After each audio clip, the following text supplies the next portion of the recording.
Welcome back to the Rockman Power Hour. This week we are chatting with someone who's actually behind the scenes, and that's always fun to get a different perspective. You know, a lot of times we'll talk to people that are on the front lines in terms of the people presenting whatever it is to you, whether it be music, whether it be a film, whatever. And this is actually someone who works behind the scenes. He's from Sony Pictures Imageworks. Kelsey Wagner from Spider-Man Into the Spider-Verse. Now they are back with Spider-Man Across the Spider-Verse. And, Ryan, we know it's going to be phenomenal. The first one was phenomenal, won Academy Awards, tugged at the heartstrings, really set the tone for people to realize that this Marvel universe can expand and can expand really successfully. I had a lot of doubts when I saw the first movie. When going into it, I was like, oh, how could this be a full-length feature animated film? How can they even think it's going to be on the same level? And it was. It was on the same level as any of the Marvel movies that have been released. A lot of people say it's in their top three. For sure. Top three Spider-Man films of existence. Absolutely. And I didn't get a chance. Actually, you know what? Should we jump into the interview and then we just dork out about Yeah, let's this? go. Let's jump in right away. We got a chance to talk to Kelsey, so let's swing over to that right away. Right here on the Rockman Power Hour. It's Kelsey Wagner. Swing. I like that. Swinger.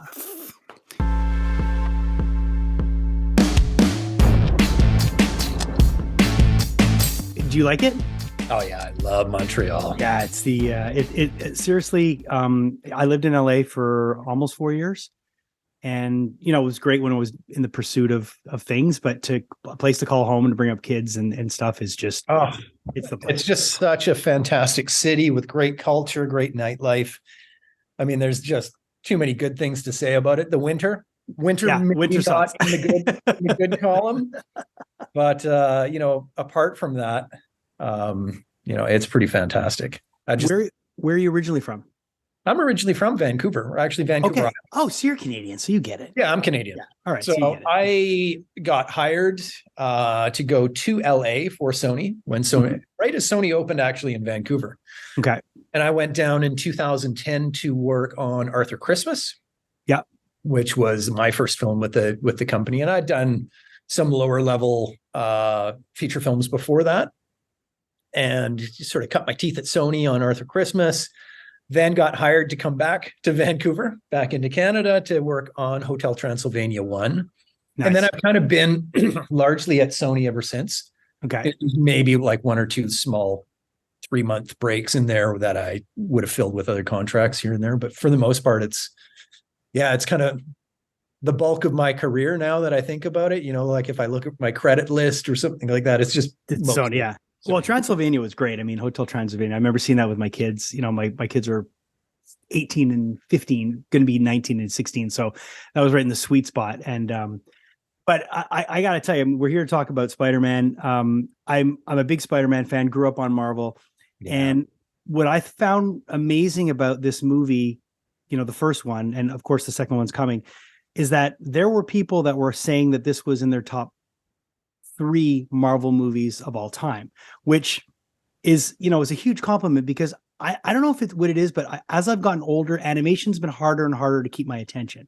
And I don't know if it's an age thing or what it is, but I have a hard time sitting and watching anime. And I know so many of my friends are just so into it, but to me, there's something about the character that needs to be flesh and blood for me to just latch on, but not with Spider-Verse. Like this had it was, I don't know if it was the style of animation or if it was the storytelling or what it was, but it really grabbed me. And when I have friends that tell me it's in their top 5 or top 3, I'm right there in agreement with them. So yeah, this is not an uncommon thing that I've heard, and it struck a chord and touched that nerve within people in a way that we hadn't experienced before, at least at Sony or for myself, like where I saw not just children, like there's always talk of the 4-quadrant sort of marketplace for feature animation and films. And, getting that sort of young age and preteen and maybe teen, those sort of quadrants, that's all well and good. And that's right. It becomes slightly harder. Of course, exactly what you're alluding to. It becomes slightly harder as the further up the scale you get in the sure. age. But when you start to look at the storytelling of Spider-Verse Into and Across, we're starting to see mature themes playing out from multiple perspectives. Right. So when you're looking at Miles Morales in the first film, you're seeing this preteen child, but you're seeing him within the construct of his parental world. Right. Within the scope of his family. And I look at that and I think that really, really does strike a chord, because as you become a parent and you're raising your children, that then extends the lifespan of like how you're viewing the film, because now you're relating to it on a parental basis. Right. Maybe you're not seeing yourselves as Miles Morales, but you're seeing yourself as the caretaker or the uncle or the mom or the dad, depending on who you are. Well, right? perfect example. Miles's dad, when he's dropping his kid off, and he's asking him to let him know that he loves him. I've had the same thing with my son. I remember dropping him off in high school going, "I love you, son." And you just look at me like, oh my God. And you probably can relate to it. Like, you can probably remember a parent doing that to you. Horrible, horrific. Like, and just absolutely shocked, right? Like, just destroyed. But hey, Ryan. Hey, how you doing? So being able to relate to the other characters as a parent, it totally makes sense. So what we were touching on, Ryan, we were talking about how, for me, animation's been harder and harder to grasp as I get older, because I just find I'm less and less in that world. But with Spider-Verse, it brought me in. Yeah, for sure. And it's the most beautiful thing, especially about the first movie, was just it's something I'll remember for the rest of my life. It's just the greatest thing about comic books is when great writing and great imagery come together.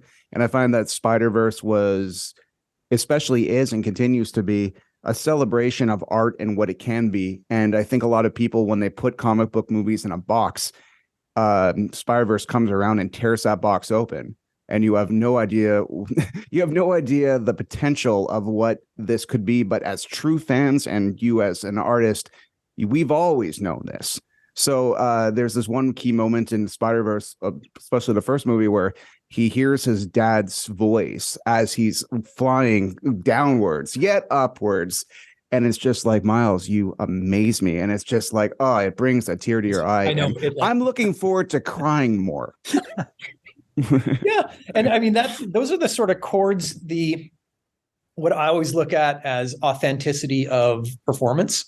Mm-hmm. And that can be authenticity of interpersonal relationships or parent-child relationships, which is what you're sort of talking about there. It can be cultural, right? So I've definitely seen a connection culturally from people. In fact, I took my team out for a team outing, and we went out to a performance there were a bunch of dancers and really cool, awesome sort of East Vancouver performers doing some theater stuff. And one of them came down and they wanted to meet us because they had heard that we were working on Spider-Verse. And one of the performers was African-American. She came up and said, "I want you guys to know that I connected on a level, my husband and I connected with Miles Morales on a level where we had never felt portrayed or seen in a manner like this before in animation." And like, we all, like, I'm standing there with my crew and like, I'm getting chills now talking about it. And we asked, "So was there anything particular?" And she goes, "Yeah, this one shot." And she describes the shot. And I stop her and I just turn and I go, "Well, this guy right here, that's the one who animated it." Oh, wow. And she broke into tears. And I'm like, okay, it becomes an awesome responsibility, because you start to see like how you're connecting with people, and they're like what you're talking about, where you hear your dad's voice or Miles hears, and you have that father-son moment where you're like, you kind of get a little bit choked up. I mean, those are the heartstrings that are being plucked, right? And that's good story. Are you saying with animation, you have great power?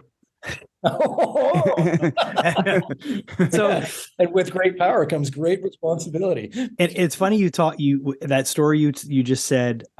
So Ryan and I were good friends with Neil Adams, and before Neil passed, Neil told me, I think Ryan was there when he told the story. He told me the story about how he had the same kind of thing happen to him at a Comic-Con, where this guy who was about 6'5" walked up to the table, African American, looked at him and started crying. And Neil was like, "What's wrong?" He goes, "No one ever drew people like me in comic books until you did." Oh, wow. Okay. And and I remember, I would say this to Neil all the time. If you're a comic book fan, you'll understand when I opened up Superman versus Muhammad Ali, the splash page, the opening page of the kid walking down Harlem or in the Bronx, and he's walking, and you see the street, and you feel it, and you see the people, and it was real. And I remember going to New York City and feeling that, but I felt like I had been there before because of the comic book. And it seems like you guys are able to capture that same kind of vibe. You felt like you're there. And that's when it crosses over and it grabs me. And that's what I think is so powerful. Like Ryan was saying, like the medium of comic books and the medium of animation, it has the potential, but you can tell when it's being done for the right reasons, or when it's being done with authenticity. I would totally agree. Yeah. I mean, that is really that, like I said, like authenticity. You're right. I mean, it's one of those things where our fan base, I'd just done another interview prior to logging on with you guys. Our fan base, they're way too wise. Yeah. So if you are trying to sell them something hokey, they are way too wise for it. They tap right into it and they know.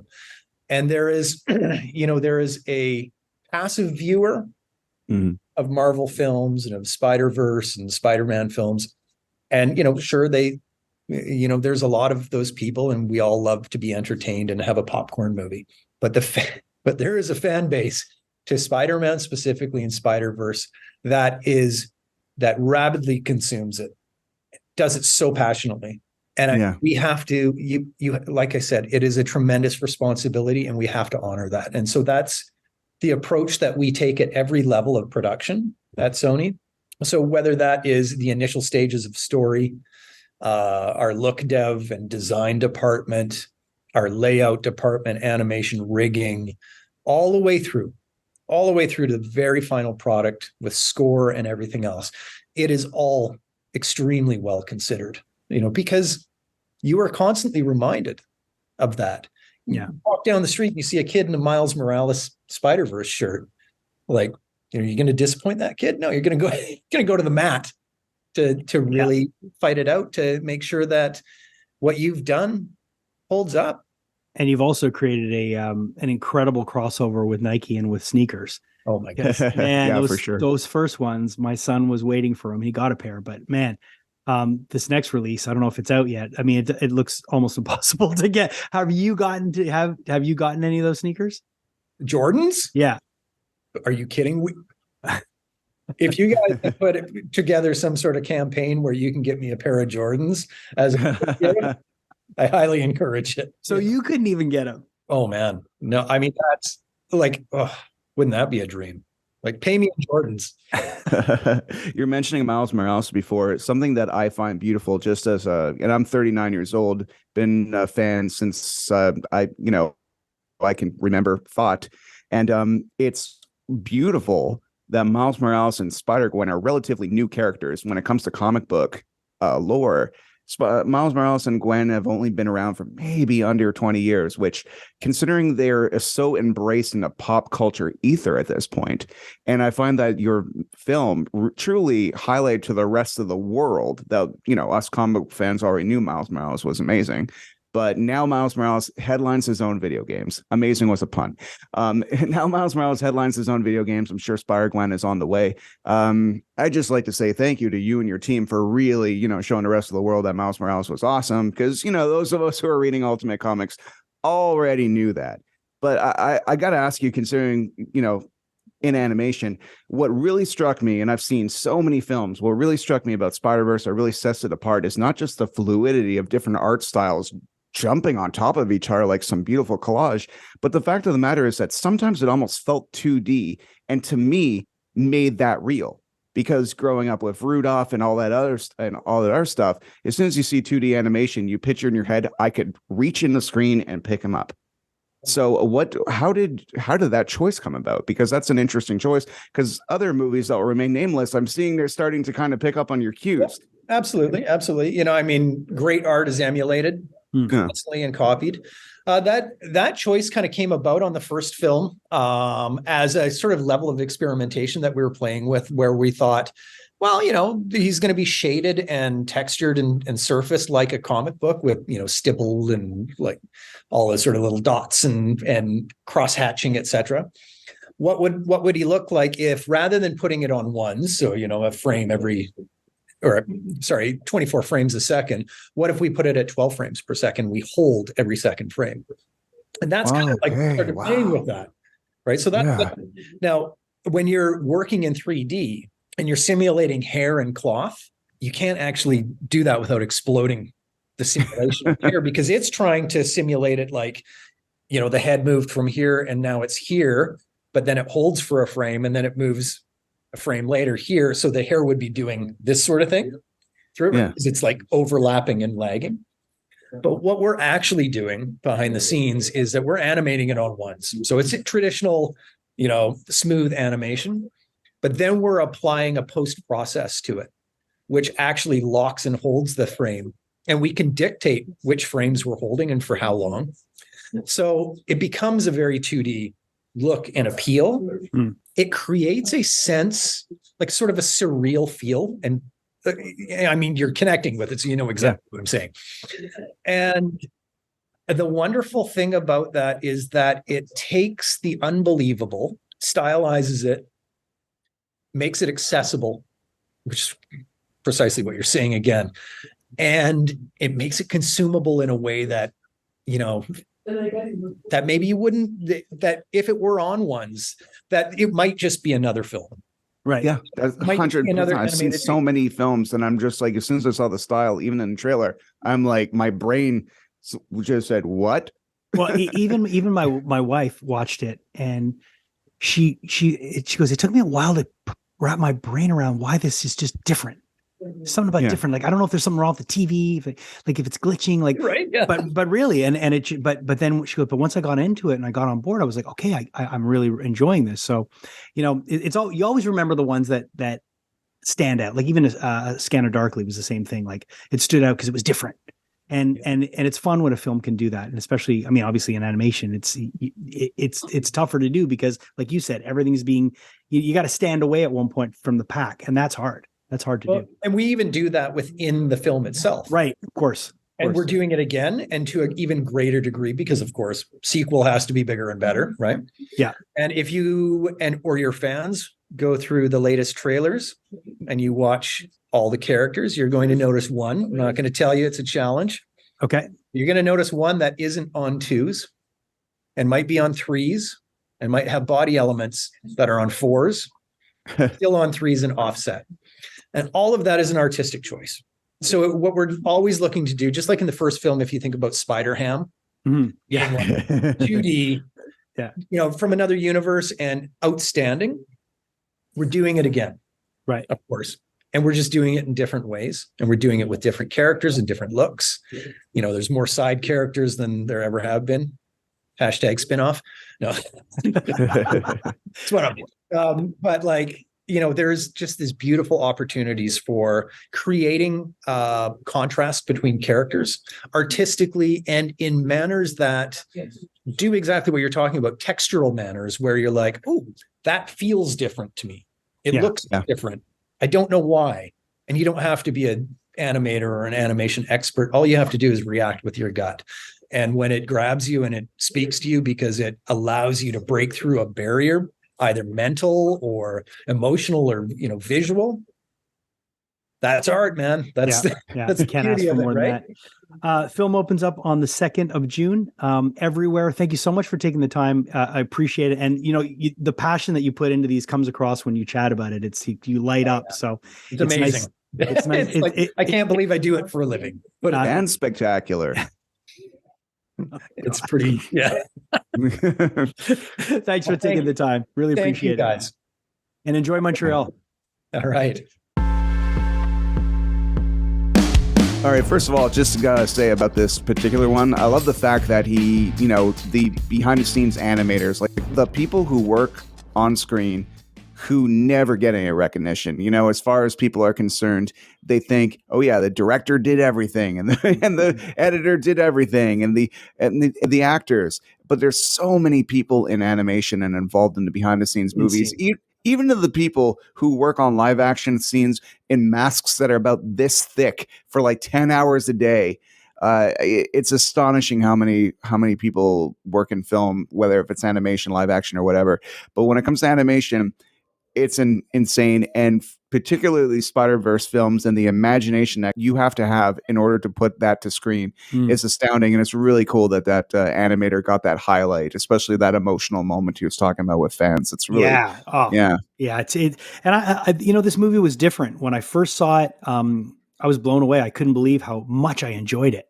Like I really enjoyed it, and it was right up there with any of the other, not only Spider-Man but Marvel movies that I've seen. It holds its own, and there's a reason why it won Academy Awards. I mean, it's great. So the second one, very very excited to see it.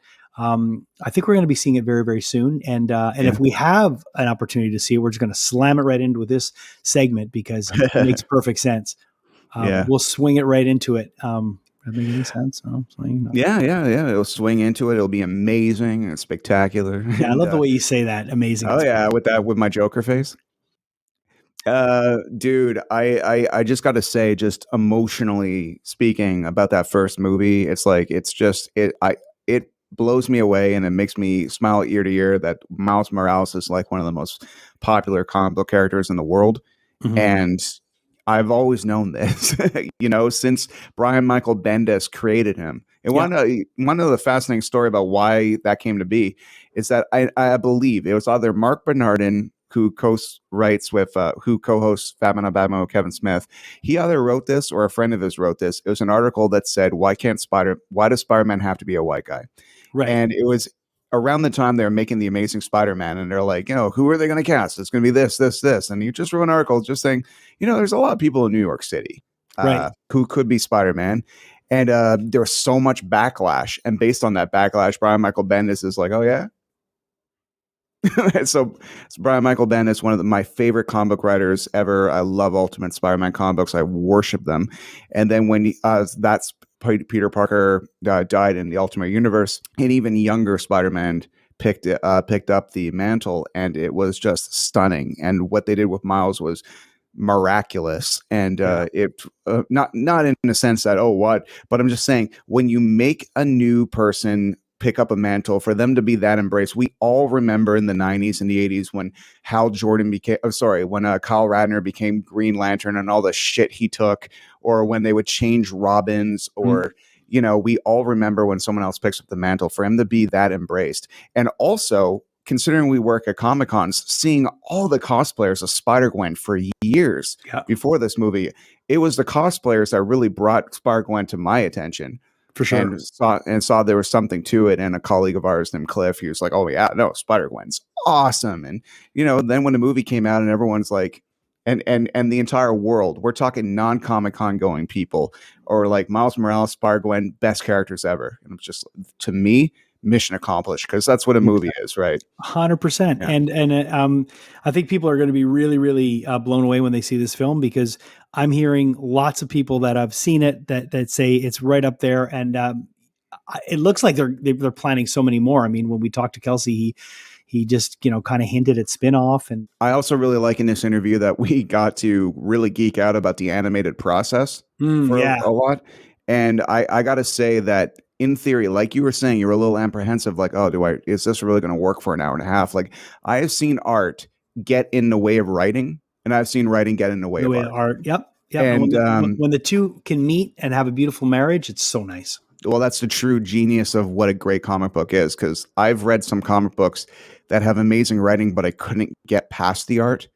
And I've read some comic books that we all know, especially in Marvel in the 90s, that looked amazing, but the writing is crap. Empty, Yeah, exactly. So when it can come together, especially when it can be expressive like that and experimental, but at the same time not pretentious, it's such a delicate balance that I got to commend the team behind it.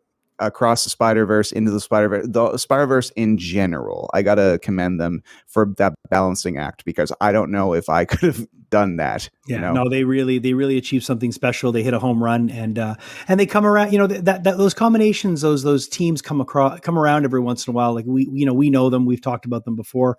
For me, the John Byrne, Chris Claremont, the Neil Adams, Denny O'Neil. Those to me are sacred ones that shape storytelling for me.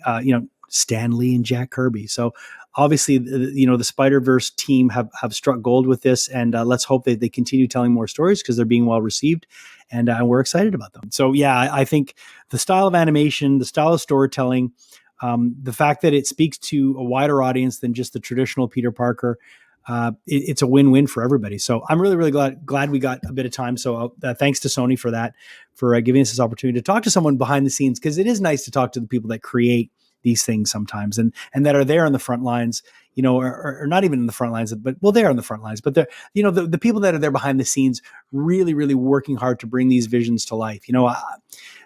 I'm all for the idea of having, someone who conceived costumes or set designs, or all that stuff is so important to the storytelling and to everything that we consume. It's not just about the actors, who are also important, but of course, it's great when you talk to people that work on every aspect of a production, because there's so much to be learned. And I'm sure if you were to Kelsey seemed like the kind of guy you'd want to have a beer with, or have a coffee with, and just be able if you drank. Yeah.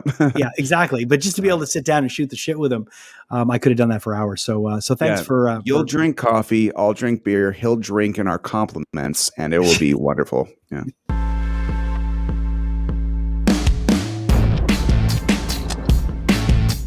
All right, so here we go. So another movie that we're going to talk about this week on the podcast is The Boogeyman. Now, unlike the Spider-Verse film, we spoke to one of the animators, head animator, but we did not see the film. But The Boogeyman, we're not talking to anybody from the cast, and it's too bad because there were some interesting people in the film. The strongest part of the movie is definitely the cast. Well, yeah, and there's one guy in there particular that I know you've already interviewed at Fantasia. Let's talk a little. But first off, let's just say the film is The Boogeyman. It is out today, as well as Spider-Verse. So both films are available for you to watch today.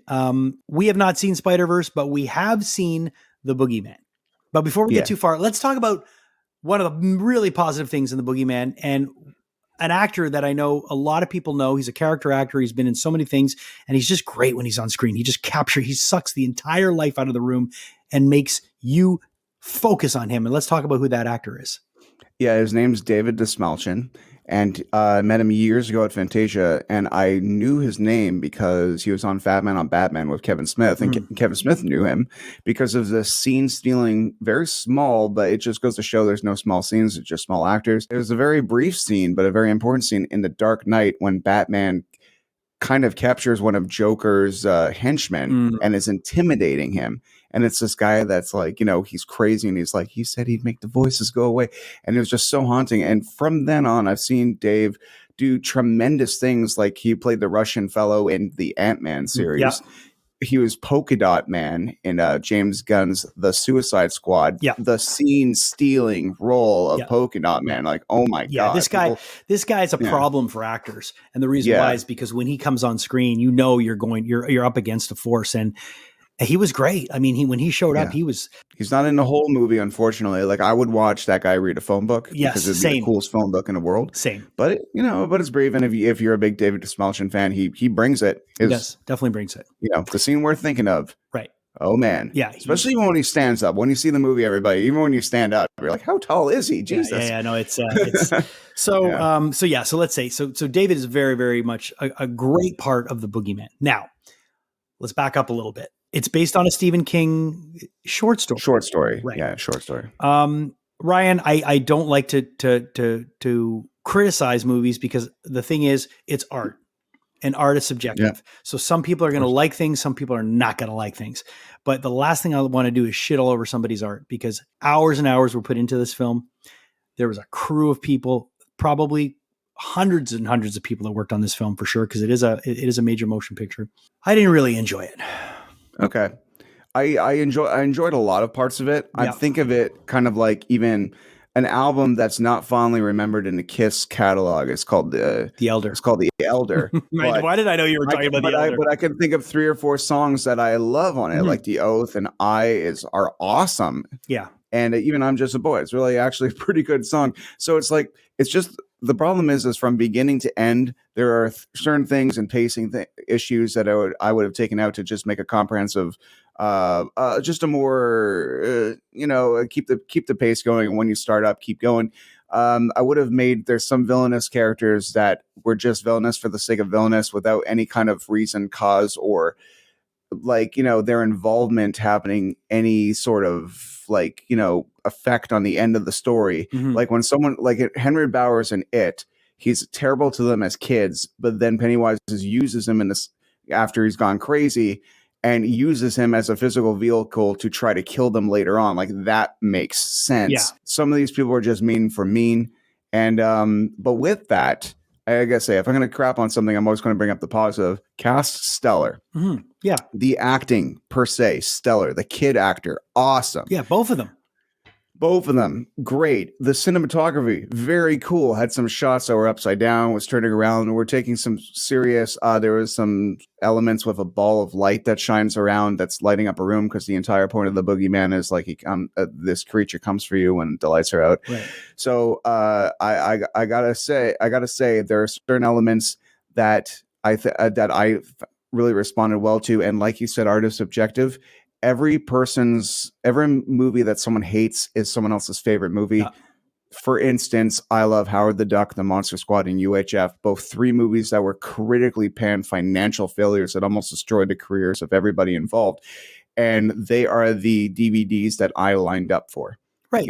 That I waited for, lined up for. I've got the Howard the Duck 4K steelbook. There you go. I went and got it on Sunrise the day it came out, so I know what you mean. Like I some 13-year-old is going to go to the theater, Yes. and this is going to be the experience that they get into horror from. And who the hell am I to ever deprive anybody of that? So personally, after seeing every horror film in the world, I'm like, okay, I get it. But at the same time, will someone else that's not me love this film? Of course, potentially. 100%. And you're talking about cinematography.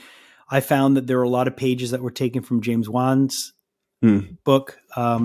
Like the spanning. Yeah, there's a little bit of that. There was The Conjuring is so well shot. Yeah, I mean, like you talk about, like when The Conjuring came out, it instantly became a modern day classic. Instantly. Yeah. And that happens.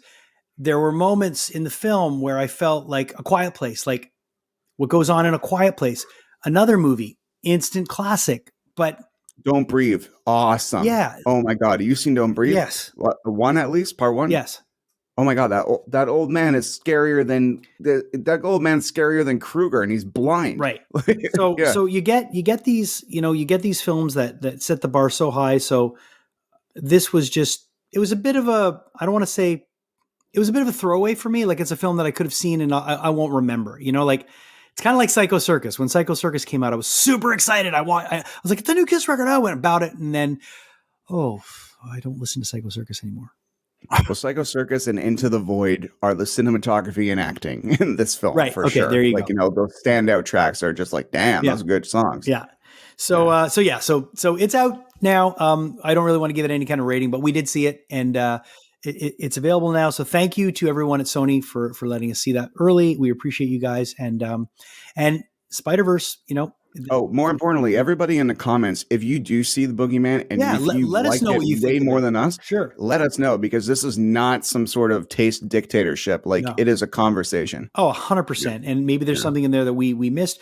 The other thing too, Ryan, and this is the truth. I've gone into movies that everyone has loved, and it might just be a bad day for me or my attention somewhere else, and I'm just not there. So I kind of felt like that at one point. I'm like, am I just not here? Or am I just not enjoying this? And I really asked myself the question, like it was like that in Ant-Man, like the last Ant-Man movie. I immediately and enough time's passed, but immediately when he showed up on screen, I was in for the ride, man. I'm like, I am here. I am done. Let's do this. I looked for that MODOK moment. It didn't happen in this movie. Yeah. It's interesting you bring up Ant-Man really quickly, just to say, like, Guardians of the Galaxy Volume 3 has come out, and please check out our review of that. What's interesting about Guardians 3 is it feels good to be 12 years into the MCU, and this is the emotional depth you get. Mm-hmm.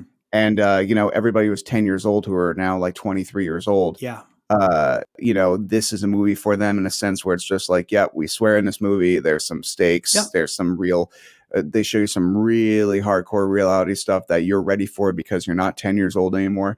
And then I find Ant-Man Quantumania is now for the next generation of 10-year-olds. And sometimes the adults are just like, oh, not another superhero film. And I'm thinking, man, back in the 90s when Captain America had rubber ears, I would have fucking killed to see Quantumania, 100%. Love and Thunder, and all the other movies that have been are being panned by the fans right now. Yeah, we're spoiled a little bit. We're spoiled little ones, but at the same time, some 10-year-old who I was having a conversation with somebody who thought episode 1 was their favorite Star Wars movie of all time. He was like 10 years old and it was 15 years after the fact. I'm like, that is a beautiful thing. Yeah. Yeah. It definitely is. And like you're saying, it's so true. If you came of age or you were even younger than coming of age and in the first wave of Marvel, these movies are going to mean like some of the stuff will mean different things for you. So, but Spider-Verse, man, again, I haven't even seen it, but I know it's going to be good. I just know it's going to be good.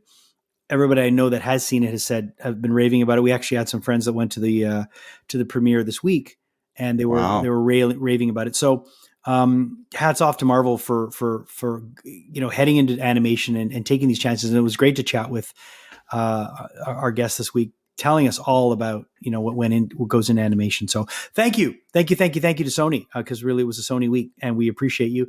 And until next week, make sure you go and check out Heartbeat Hot Sauce. They are the heartbeat of the Rockman Power Hour. 20% off your entire order if you use the code Rockman20, and that code never goes away. You can use it over and over again. Tell your friends about it. Just use that code and get 20% off your order. There's nothing better than getting an order of Heartbeat Hot Sauce. It'll make you happy. Trust me. At least your taste buds will be happy. If you're ever in a bad day, just put a bit of this on something and it just melts your troubles away. And if anyone's ever pissing you off, put a lot of that one on somebody. That's right. Yeah, because it's strong. And thanks to Studio House Designs as well. And until next time, we will see you again on the Rock. Oh yeah, we got to thank our producer Julie Kajerski, my co-host Ryan Stick, and all of you for joining us on this journey. We will see you next time on the Rockman Power Hour.